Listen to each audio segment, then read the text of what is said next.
Hello guys. So we'll see today that how to integrate Swagger to our project, existing project. So we have a very simple project. It's a sample project for a tweet app. Okay. So this project is having around 3 4, I think 4 5 APIs inside these controllers.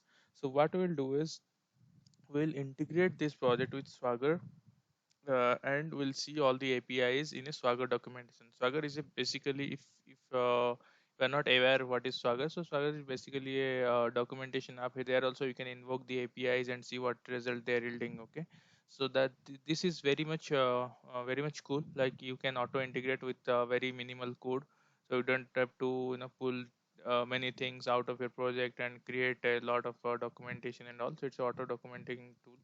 The integration is very easy as well. So let's proceed with that. So the first thing that we'll see is we need to add the Maven dependencies to Swagger. Okay, so let's see. I'll just go to Maven. Okay, and the first one which I'll be adding to Maven is uh, Spring Fox Swagger 2. Okay, so let's go for this one. So there are lots of so I always prefer this one. You see the uses, right? It's very much popular. So I use this one. You can just take this one. Otherwise, you can use others also. So just copy this dependency and go to your form.xml. Here you can put anywhere here. Let's put here. Okay, so this is one. Next, the next one is this is for SpringFox Swagger 2. So let's take SpringFox Swagger UI. Okay, so this one is the one. Okay, here also you can take one, but I prefer this one most used. Okay, so let's take this one and put it here. Okay, so now let's save. Okay, so if while saving, if you'll see there is some error here, or it's colored in red or something like that, right? It is not, that means it is not replicated. So there will be one button coming up here as M. You can click on that button, it will be synced. If you are using older version of Intelli or some other tool IDEs, so you will see there's a import option would be coming, or you want to refresh your project so that your dependency will be pulled from form XML. So once this is done, you just need to go here where we have this main method, right?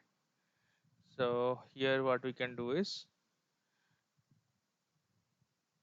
here we can add one configuration file. Okay, so the configuration file which we will add is, we will be having only one line of code, so that we can do it. Okay, let's start that. Let's put this Java class, and here I'll just add Swagger config. Very simple. Okay, class file. So once this is added, it says it's a configuration file. I'll just use an annotation called con configuration. Okay, so now what I'll do is I'll add a bin here, add the red bin, and under this bin I'll add public docket. Okay, then docket, inside that I'll just put return new docket. Okay, inside this new docket I'll just put, so before that you need to add Swagger 2.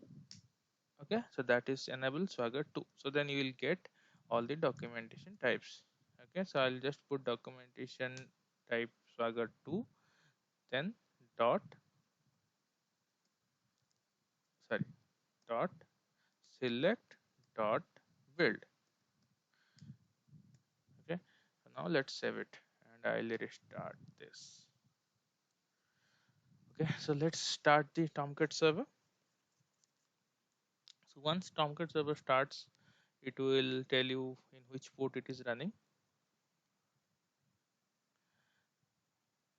So it is running in 8093. I have defined it 8093. If you have defined something else in your property file or by default wherever it is running, you will be getting your things there. I mean, Swagger would be coming there. So let's see that local host 8093 slash swagger UI.html. Yeah. So now we got this. So in this controller there are two APIs, post APIs. In this controller there are some more APIs. Okay, so let's go inside that. You will see the request body, how the request body is, what is the user type, and parameters are application JSON. Parameter name is content type, value is application JSON. So